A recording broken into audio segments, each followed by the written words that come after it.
Hi everyone, I'm Shanti, the artist behind Shanti Fine Arts.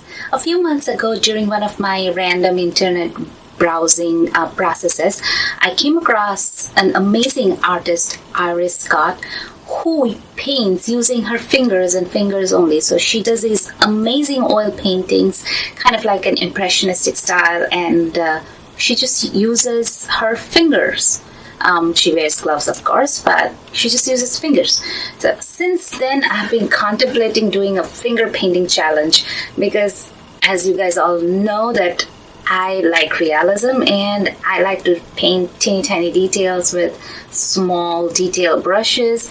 So painting with fingers. The first challenge was to just understand what is a subject that I can at all paint with my fingers.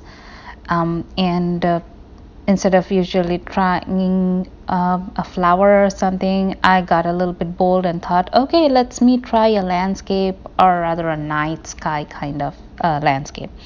So here you can see me struggling to get the basic coverage on the paper, or rather I'm using a watercolor board over here, a Canson watercolor board, which along with all the other supplies that I've used is listed in the video description below. I chose to wear gloves in the very beginning while working with acrylic paints, but it was definitely a mistake because this was my first time and I have no clue how to work with my fingers. So the gloves was making it even more difficult because that was adding another layer of something that I cannot control. It was adding more textures, or I don't even know where to start off. So gloves was probably not a good idea. I worked better when I took the gloves off and worked with my bare hands. But then paint gets onto everywhere, all over your hands, and then you touch everything with those hands and the paint gets onto those things and it gets in between your fingernails and every place, and it's really messy. So I don't know if I really enjoyed this process, but anyways, did the challenge from start to finish. So another important thing to mention over here is this is no way a finger painting tutorial. I can totally, completely tell you that I absolutely suck at finger painting. I have no skills whatsoever to do this. Whatever I've seen online, like I said, Iris Scott or Banana Jamana, who did it so nicely, I clearly cannot do it so nicely. So this is definitely not a tutorial. However, I took up the challenge and I finished it, and I'm really happy that I got over my intimidation or fear and actually took the challenge and did it. Sometimes it is very important to push oneself over the barriers that we set for ourselves. Not that I succeeded or not that I created something beautiful, but I did attempt, and that's what made the most difference for me.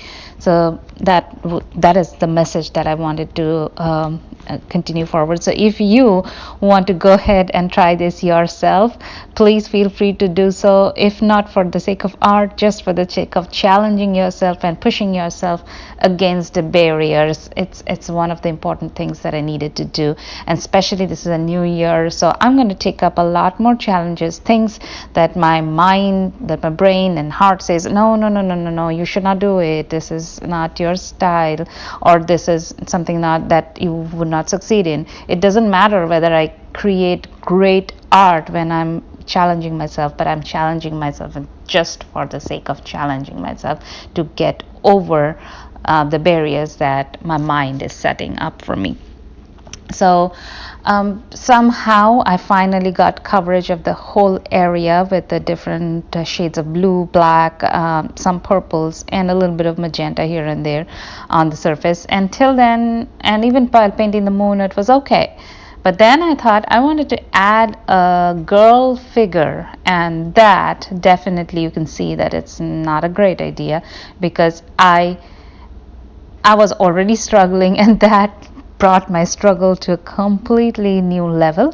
but I learned something in the process is that not necessarily you just have to use your fingertips.